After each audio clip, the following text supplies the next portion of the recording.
Assalamualaikum warahmatullahi wabarakatuh. Perkenalkan, nama saya Wiranto.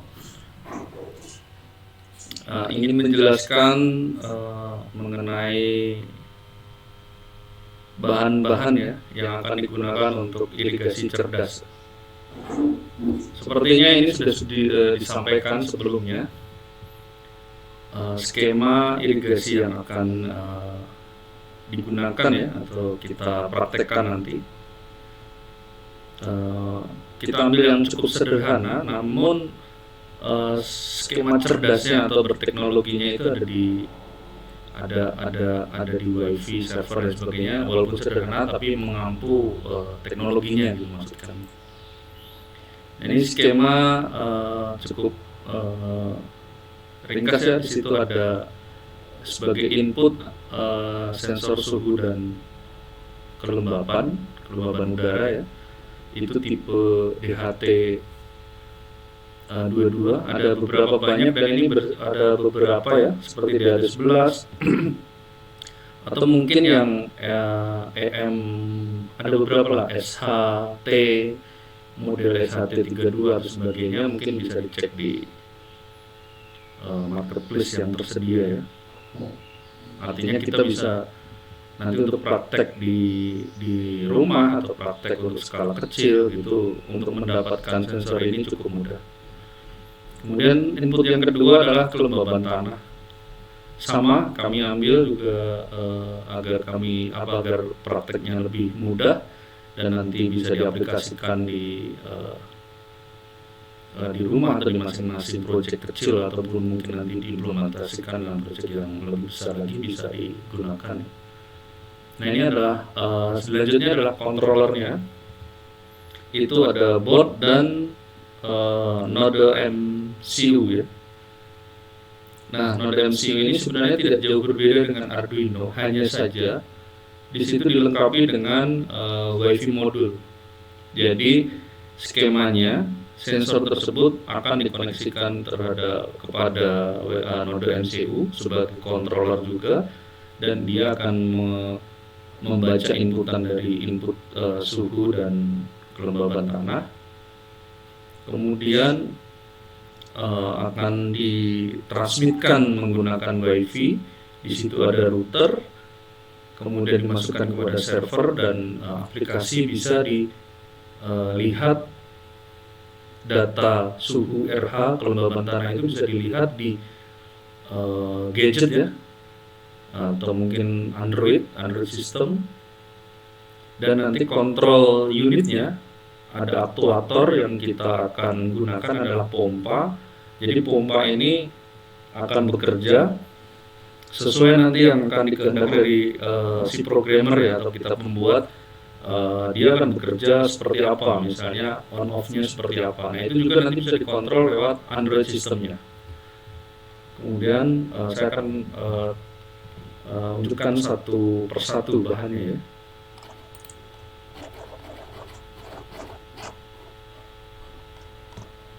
Yang pertama adalah sensor suhu dan kelembaban udara. Ini barangnya seperti ini ya. Jadi kami memakai dua kamera. Ini wujudnya. Di situ warna putih biasanya untuk memantulkan ya. Memantulkan ini adalah casing untuk memantulkan sinar radiasi dan sebagai pengaman di dalamnya. Di sini ada sensor. Kemudian dia bekerja di satu daya 5 volt. Outnya ada di tengah. Jadi ada tiga koneksi. Satu plus 5 volt, yang satu ground atau nilainya grounding ya, atau 0 ya. Atau di tanda sini ada nilai minus atau negatif. Nah, out ini nanti bentuknya digital. Out ini. Kemudian sensor yang kedua, mungkin deskripsinya kemarin sudah disampaikan. Sensor yang kedua adalah sensor soil moisture atau sensor kadar air tanah. Ini seperti ini, juga banyak kita dapatkan di marketplace ya.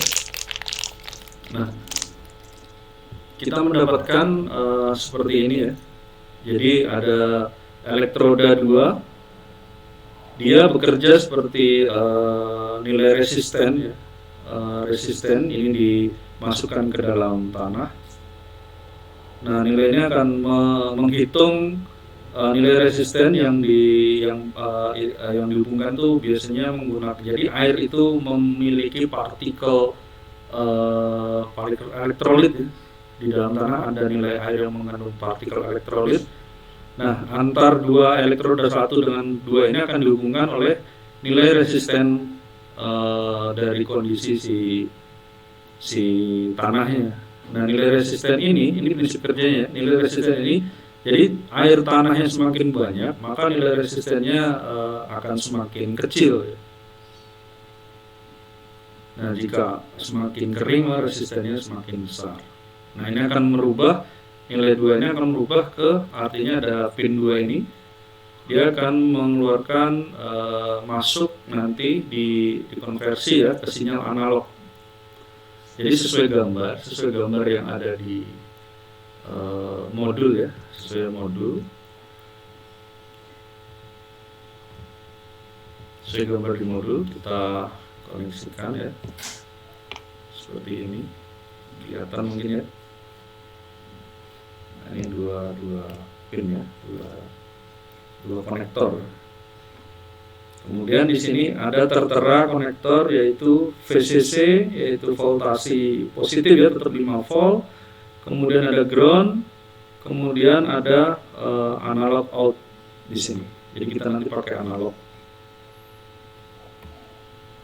Nah, ini nanti akan dimasukkan ke dalam tanah dan ujung ini dimasukkan ke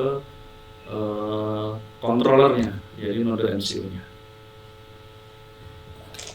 Nah, selanjutnya ini dia.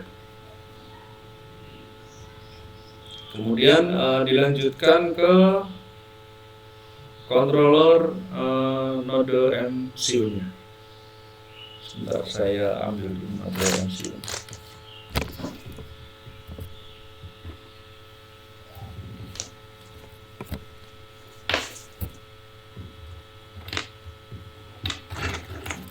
Nah, seperti ini node MCU-nya. Nah, kalau kita sesuaikan dengan ini yang versi,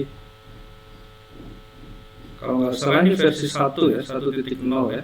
Perbedaannya itu ada di ADC-nya masalah.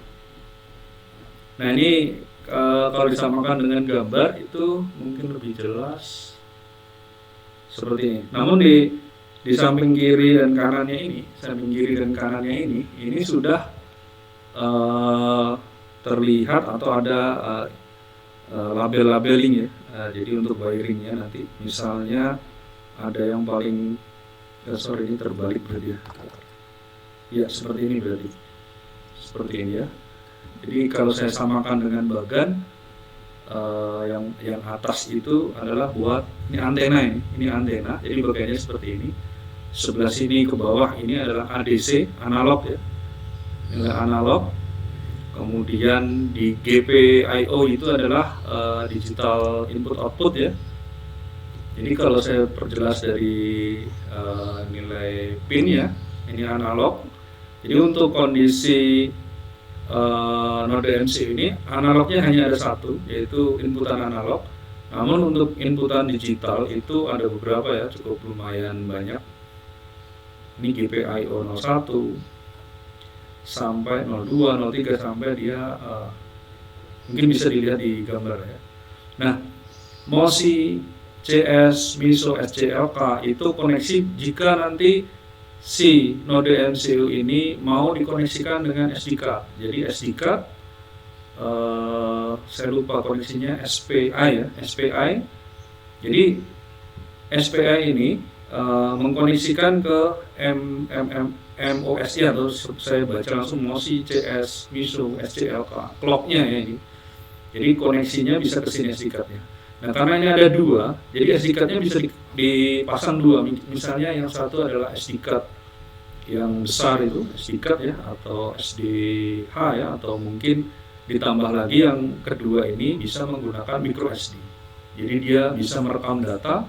Mungkin kita bisa konversi ke TXT atau CSV untuk raw data dari pengamatan per interval, misalnya interval 5 menit, 1 menit atau sampai 10 menit.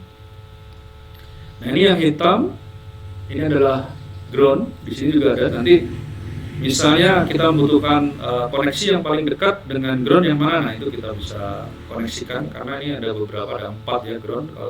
Kalau bekerja 3,3 volt ya ini. Oh iya, saya ulang lagi yang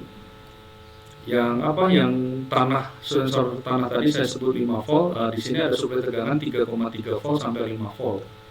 Jadi nanti bisa menggunakan yang 3,3 volt ini dan ground. Jadi ground dari suplai tegangan ini groundnya, kemudian yang 3,3 volt ini dimasukkan sini untuk suhu tanah, dan output dari pin output misalnya yang analog digital ini dimasukkan ke pin yang paling atas yang sini gitu. Nah seperti itu nanti mungkin akan kita praktekkan ya. Nah, kemudian yang tampak biru UART ini atau RxTX, dia koneksi untuk serial. Jadi antara 2 device perangkat keras, misal kita mau masuk koneksikan ke PC atau modem, dia menggunakan RxTX.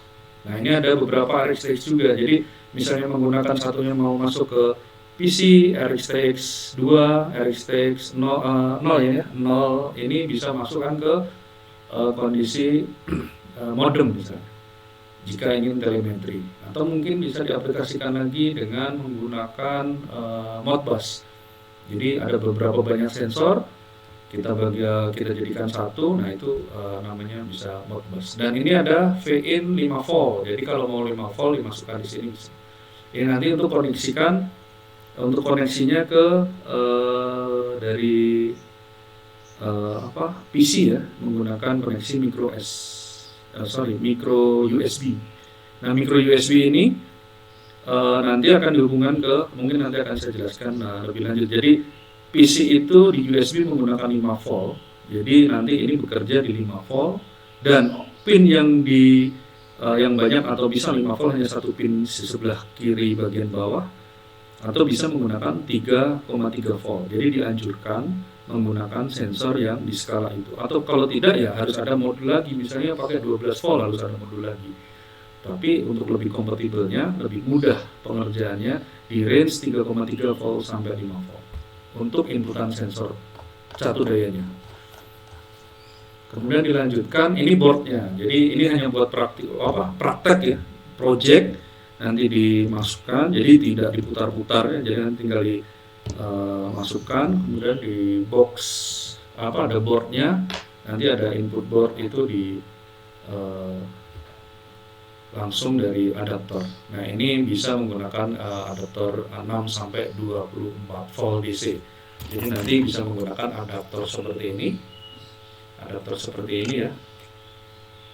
Saya kurang fokus di adaptornya, adaptor seperti ini nanti dicolokkan di boardnya. Kemudian saya lanjutkan di pompanya. Pompanya seperti ini. Sebentar, saya lanjutkan pompa. Jadi ini pompa submersible, artinya pompa tercelup air. Ini kita ambil yang kecil saja, jadi ini nanti dicelupkan ke air. Selang ini sebagai output airnya. Ini nanti dihubungkan ke selang ya, selang untuk output airnya. Jadi dia dicelup, kemudian mengeluarkan lewat sini. Nah, ini langsung tegangan. Jadi tegangan DC 2, yang hitam itu adalah ground, kemudian yang merah itu dia punya toleransi 2,5 sampai 6 volt. Artinya kalau menggunakan 3,3 juga bisa, kalau menggunakan 5 volt juga bisa. Nah, nanti untuk kondisi yang akan kita berikan, artinya ini hanya menyalakan dan mematikan, kontrolnya seperti itu. Nah nanti ada kontrol menyalakan dan mematikan. Berarti kalau yang kabel hitam ini, kelihatannya kabel hitam ini dihubungkan dengan nilai ground, yang merah dihubungkan dengan nilai range antara 2,5 atau mungkin ada MCU tadi 3,3 volt, dia langsung menyala. Jadi on. Untuk memutuskan ya tinggal dilepaskan, atau mungkin di program kita bilang stop atau off, itu dia berhenti. Menyalakan lagi on, dia menyalakan. Nah Namun pompa ini juga bisa digunakan dengan mode PWM, yaitu pulsa width modulasi.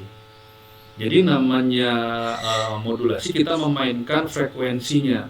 Frekuensi semakin cepat, nilai hash-nya semakin cepat, maka nilai output airnya itu akan semakin banyak. Dalam satuan flow rate-nya antara 80 ya, mungkin bisa kurang dari 80 nanti kita akan ambil itu. Saya kurang memahami atau kurang mencoba ya, jadi flow rate-nya dulu saya pernah nyoba di tahun berapa ya, tahun sebelum ini ya. Untuk flow rate-nya itu minimum atau untuk kondisi konstan dari voltasi ini dia mendapatkan 80 minimum atau maksimum 120. Jadi nanti kita akan membuat PWM-nya koneksi ke digital. Jadi PWM itu koneksi digitalnya, kalau nggak salah node MCU itu semuanya PWM. Jadi nanti kita main di frekuensi. Kabel merah ini sebagai catudaya kita mainkan frekuensinya. Frekuensi semakin rapat maka output airnya akan semakin besar. Nah, nanti untuk menguranginya PWM-nya kita akan lebarkan. Jadi nilai gelombang dari PWM-nya itu kita renggangkan sehingga ini akan melemah nilai outputnya. Jadi kita bisa kontrol berapa banyak flow yang akan kita alirkan, berapa banyak flow atau mungkin dikeringkannya sampai bukan dikeringkan, di alirannya semakin kecil atau semakin besar, itu kita bisa kontrol lewat node MCU-nya tadi. Kemudian next ke jumper. Ini perlu jadi jumper, maaf ini gambarnya agak sedikit pecah ya. Ini banyak juga kita dapatkan. Ini sudah paketan beli kita pesan jumper. Udah modelnya ada, ini disebut male, kemudian female ya. Jadi koneksinya antara male atau male female atau male to female. Itu contohnya kan seperti ini. Jadi udah sangat memudahkan. Kalau ini female ya, female to female. Ini female to female. Jadi kalau female to female itu sensornya itu male. Jadi kita tinggal colok, tancap ya, tinggal tancap ke pin dan kita lihat nanti misalnya positifnya ada di warna apa, outputnya warna apa, kemudian groundnya warna apa. Nah ini juga masuk ke node MCU-nya. Ini colok misalnya tadi dengan diagram yang tadi kita nanti bisa sesuaikan. Ini fungsinya untuk jumper. Atau kalau di solder bisa, tapi karena ini modelnya untuk project, prototipe atau uji coba atau lain sebagainya, agar kita bisa pindah-pindahkan, lebih cocok menggunakan ini. Kalau di solder dia udah fix. Nanti kalau misalnya ingin membuat produk setelah atau ada lagi yang namanya project board yang warna putih itu ya. Project board warna putih nanti bisa dimodelkan di situ, bisa running di situ. Nah nanti kalau sudah selesai, sudah oke, projectnya sudah jadi, bisa bikin ke PCB ya, layout PCB. Nah selanjutnya bagaimana cara pengoperasiannya? Jadi node MCU ini menggunakan koneksi micro SD. Kita masukkan micro SD sini, micro SD sini, dan ujungnya ini adalah USB, ujung jari ini. Nah USB inilah yang masuk ke PC atau laptop. Nanti diinstal, tetap kita menggunakan IDE Arduino. Nah untuk settingannya, untuk koneksivitasnya dan codingnya atau mungkin nanti pemrogramannya, next akan dilanjutkan ya, dari sesi ini akan dilanjutkan lagi. Jadi ini hanya perkenalan saja. Nah ini adalah kabel USB biasa ya, atau micro USB. Jadi ini nanti perlu disiapkan ini. Nah diharapkan setelah ini bisa download sesuai dengan PC-nya masing-masing, laptopnya masing-masing. Ada yang Windows 10, ada yang Windows 7, atau mungkin pakai Mac ya, pakai Apple gitu. Ini bisa download di https www.arduino.cc English software. Jadi silahkan nah ini dia. Di sini bisa di-download. Nanti sebelum dilanjutkan ke sistem koneksi dan pengkodingan, saya harapkan software ini sudah diinstal di aplikasi ini sudah diinstal di PC masing-masing. Jadi nanti selanjutnya langsung kita bisa praktekkan. Nah, jadi saya dari awalkan lagi, maksud dari